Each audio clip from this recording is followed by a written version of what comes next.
जय जय सिया राम। ये आज चर्चा के सामने धर्मांतरण करते हुए वीडियो बंद करो क्योंकि अब एक मर्डर होगा इसके सामने। हाँ वीडियो बंद।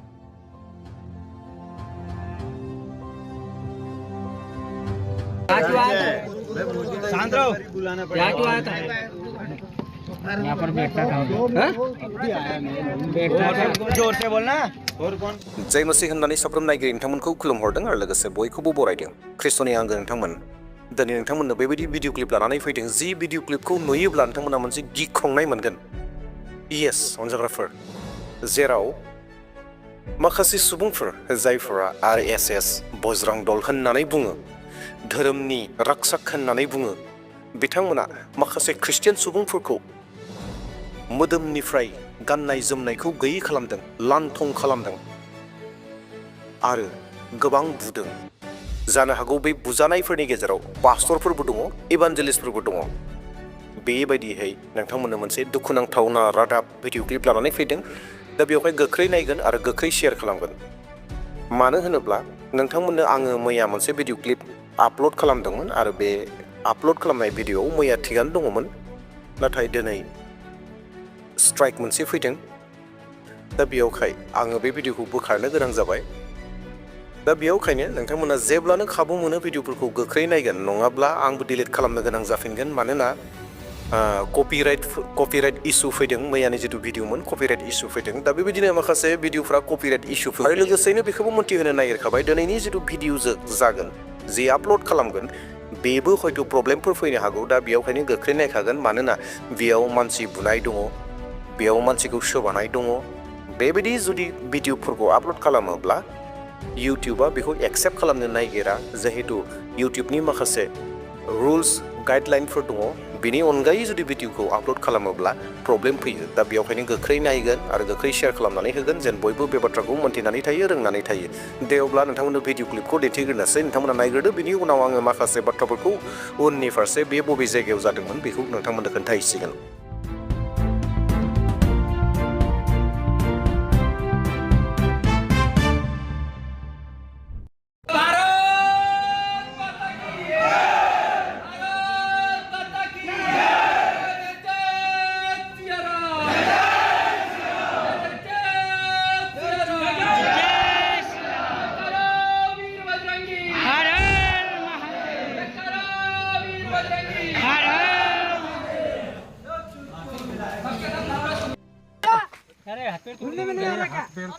जय जय सिया राम। ये आज चर्चा के सामने धर्मांतरण करते हुए वीडियो बंद करो क्योंकि अब एक मर्डर होगा इसके सामने। हाँ वीडियो बंद।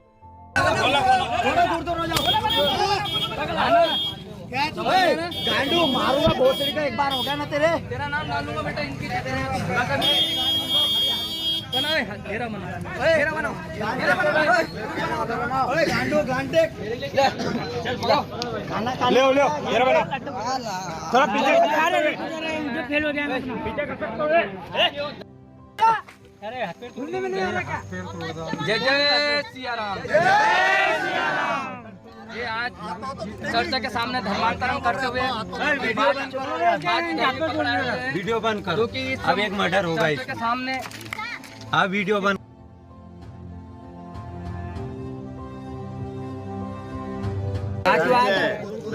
शांत रहो। यहाँ क्यों आया था? यहाँ पर बैठता था। जोर से बोलना। और कौन कौन है? जोर से बोलना। मारेगा तो पूरा मार डाल, नहीं तो मारना। बोल डबल बोल। क्या करूँ तेरे साथ? रिटर्न एक क्या करूँ? पेंट छोटी भाई तेरी। मारेगा तो पूरा मार डाल, नहीं तो मारेगा। हाँ बहुत बढ़िया। नाम है तुम्हारा? हाँ जब तक नाम क्या है? हाँ जाती है? चुप रहे। हाँ डुडवे धर्म बारेले बारेला है क्या तेरा? धर्म भी नहीं पता तेरे को? बारेले लिखते ना हमारे समाज में। अरे हिंदू है मादर। यहाँ क्या तो बट यहाँ क्या करने आया था? हम रोज हमेशा आके बैठते उठते। कितने दिनों से? हम बहुत साल से बैठ रहे हैं। तेरा मकान कहाँ है?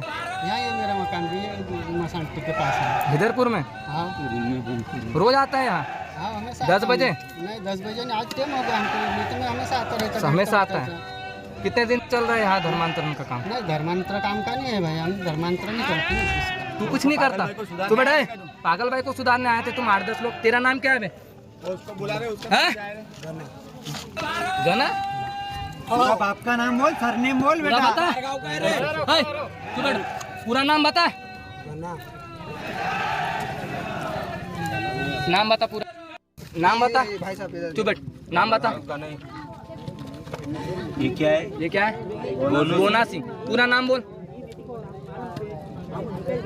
बोल दे। हाँ? जोर से बोल।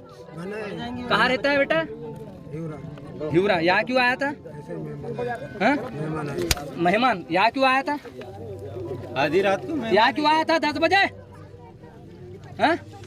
बंद हो गया, वीडियो बंद हो गया। ये कहाँ है? दो बच्चे दो। गोबां दुखुनांथावना जि रादाबखौ दिनै नोंथांमोन लानानै फैबाय, नोंथांमोना नुगासिनो दङ, नोंथांमोना नायबाय। बे जाथाया जादों जाहैबाय मध्य प्रदेश एमपिआव गुरहानपुर जिल्ला होननायाव, गुरहानपुर जिल्लानि सिङाव बे जाथाया जादों। आरो नोंथांमोना मोजाङै थर खालामगोन जि जाथाय जादों बे जाथाय जानायाव पुलिसबो दङ, नाथाय पुलिसा रैखाथिखौनो होआखै, सहायखौनो होआखै, सिकिउरिटि होआखै, बासायाखै। जाय ख्रिस्टियान सुबुंफोरा बुजादों बिथांमोना मोनथिनाय बायदिब्ला बिथांमोना मोनसे गामियाव थांदोंमोन, बेबायदिनो हयथ' माबा मोनसे गाहाम रादाब फोसावनो हबौ बार्ता होनो थांदोंमोन आरो बे हबौ बार्ता होनायावनो बिथांमोनखौ बुबाय। बिथांमोना धोरोम सोलायहोनो थाङाखैमोन, नाथाय जिसु ख्रिस्ट'नि गाहाम रादाबखौ फोसावनो थांदोंमोन। जिसु ख्रिस्ट'नि गाहाम रादाबखौ फोसावनो थांनायावनो बिथांमोनखौ हमदों, बुदों आरो बुनानै बिथांमोननि मोदोमनि जिथु गाननाय जोमनाय सि दङमोन, जि गस्लाफोर दङमोन, जि लंपेन्टफोर दङमोन, गासैखौबो खुना होबाय। केबल इन्नार वेरखौल'सो दोनदों, जिथु आन्डारवेर होननानै बुङो बेखौल'सो दोनबाय आरो लामा लामा थाबायथिं होबाय आरो लामा लामा बुथिंबाय थाबाय। आरो बे लामा लामा थाबायनायाव बुथिंनायाव अलरेडि पुलिसाबो लोगोसे दङमोन। दिनै सोर बिसोरो? दिनै भारतनि संबिधान आयेन कानुनखौ बिथांमोना मानियाखिसै, आयेन कानुनखौ लायाखिसै। गावसिनि आखायावनो आयेन कानुना दङ होननाय बायदि बिथांमोना खामानिखौ मावबाय, जेराव गोबां सेंग्राफोर, गोबां बोरायफोर, जाय ख्रिस्टियान बोराय, गोबां सेंग्राफोर बिथांमोना गावनि आखाइनि बोलोजों बुबाय, कानुनखौ गावनि आखायाव लाबाय। बेबायदिखौ जोङो नुनो मोन्दों। आरो पुलिसफोर दङमोन, नाथाय पुलिसफोरा जेबो खालामाखिसै। दिनै बहा थांखो भारतनि पुलिसफोरा? बेफोरबायदि प्रब्लेम्सआव, बेफोरबायदि जेराव ख्रिस्टियानखौ टारावना होगासिनो दङ, ख्रिस्टियानखौ बुगासिनो दङ, बैबायदियाव बहा थांखो हमथानो थाखाय? संबिधाना बहा थांखो? दिनै संबिधानखौ बिसोर आखायाव लानानै बेबायदि खामानि मावनो बिथांमोना सोर? दिनै जिथु संबिधाननि आजादि, संबिधाननि जिथु मोन्थाय दङ, बे मोन्थायफोरखौनो बिथांमोना खोमागासिनो दङ। डेट मिन्स बिथांमोनासो गावसोरनो लागासिनो दङ। दिनै गावनि गोसोनि बाथ्राखौ सोरबा व्यक्तिनो खोन्थानो हानायनि मोनसे मोन्थाया दङ। दिनै जोङो ख्रिस्टियान धोरोमनि जिसु ख्रिस्ट'नि बिसय सोरनोबा खोन्थानो हानायनि मोन्थाया भारतनि संबिधाना जोंनो होयो। जे गोसोनि साननायखौ, गाव व्यक्तिनि गोसोनि साननाय बाथ्राफोरखौ बयनोबो खोन्थानो हानायनि मोन्थाया दङ। नंगौ, जुदि सुबुङा धोरोम सोलायहोनायनि बाथ्रा, माबा मोनसे धोन दौलत होनानै खामानि मावनायनि बाथ्रा खालामदोंब्ला, बुंदोंब्ला बे गोरोन्थि जागोन आरो बेखौ ख्रिस्टियानफोरा रावबो खालामा। अब्लाबो ख्रिस्टियानफोरखौ बे बिसयावनो दायनिगिरि खालामनानै गोबां बाथ्राफोरखौ बुङो। हयथ' बेयावबो बेखौनो जागोन जे बेयावबो दायनिगिरि खालामदों, जे बिथांमोना धोरोम सोलायहोनो फैदोंमोन होननानै। नाथाय धोरोम सोलायहोनो थाङाखैमोन, जिहेतु जिसु ख्रिस्ट'आबो धोरोम सोलायहोनो थाखाय फैयाखै, जिउ सोलायहोनो थाखाय, आत्मानि बासायजानाय परित्रानखौसो होनो थाखाय फैदोंमोन। थिग बेबायदिनो बिथांमोना जिसु ख्रिस्ट' बुंनायफोर बायदि बिथांमोना खाथिनि गामिफोराव बबेबा साखाथियाव थांदोंमोन, गाहाम रादाबखौ हैदोंमोन आरो बेयावनो बिथांमोनखौ बुबाय। बिथांमोना जुदि गोरोन्थि जादोंमोनब्ला, बिथांमोना जुदि गोरोन्थि खामानि मावदोंमोनब्ला, बिथांमोननि नुनायाव, नोजोराव बिथांमोना पुलिसखौ लिंहरदोंमोन, पुलिसखौ लिंनानै पुलिसनो गथायमोन। दिनै पुलिसा मा खालामो मा खालामा बिथांमोननि आखायाव थागौमोन, बिथांमोना नायबिजिरगौमोन जे थारैनो सैथोआ मा होननानै। नाथाय बिथांमोना पुलिसखौनो खबर खालामाखिसै, पुलिसनो गोहोखौनो होआखिसै। पुलिसफोरा जिं जिं थाबायबाय थादों। पुलिसनि थाबायनायखौ जोङो नुनो मोन्दों, अलरेडि केमेरायाव खोनानो मोन्दों। FIRबो होबाय होनायालाय, जानो हागौ जायफोरा बेबायदि बुग्रा मानसिफोरखौ एसेब्लाबो तदन्त सासे सानैखौब्लाबो हमबायदां। दासिमबो गोदान रादाब बेबायदि रिपर्ट मोनफैयाखै।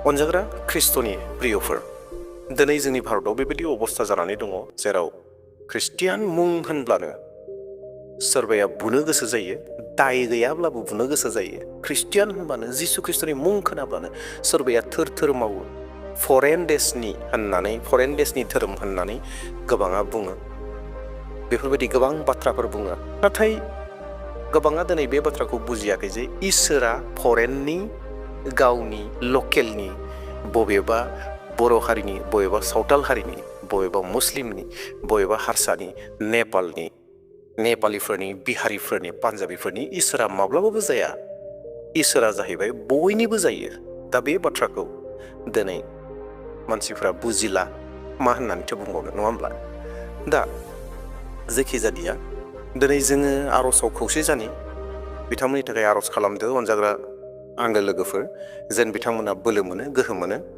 इसोरनि खामानि मावनायाव बेनिख्रुइबो गोबांसिन बोलो मोनो आरो जि जायगायाव जि थारनाया जादों दिनै मध्य प्रदेशनि गुरहानपुर जिल्लायाव जिथु जादों जाथाय बेयाव इसोरनि रायजोआ गोख्रै जाथों मानोना जारिमिना दिन्थियो जेरावनो थारना गोबां जादों बेयावनो जिसु ख्रिस्ट'खौ नाजावनायाबो गोबांनिख्रुइ गोबां जादों दा बेवहाय आर'जआव सांग्रां जादों आरो लोगोसे जोंबो खौसेथियाव लागारबो थानि जोंनियावबो बेफोरबायदि समस्याफोर फैयोब्ला जों जेन खौसे जानानै आयेन जिथु दङ संबिधान जिथु दङ संबिधानजों लोगोसे संबिधानखौ लानानै संबिधाननि बे हाथियारखौ लानानै जोंबो जेन दावहा नांनो हायो दा बेवहाय जोंबो खौसेथि लागारबो थाबाय थानाया मोजां मानोना जोंनियावबो समस्या बबे समाव माबायदि समस्याफोर फैगोन जों मोन्थिया दा बेवहाय जोंबो संबिधाननि बायदियै सांग्रां जाना थाखानाया मोजां खौसे जाना थाखानाया मोजां आरो लोगोसे जों बयबो खौसे आर'जआव थादो दे अब्ला दिनैनि रादाबखौ बेसेयावनो दोनथ'नोसै आरो नोंथांमोना नायनानै माब्रै मोनखो मा सानखो मा रोंखो बेफोरखौ कमेन्टआव खोन्थादो आरो लोगोसे चेनेलाव गोदान फैदोंब्ला साबस्क्राइब खालामदो मोनसे लाइक होदो आरो भिडिअखौ शेयार खालामनो दाबावसै थेंक इउ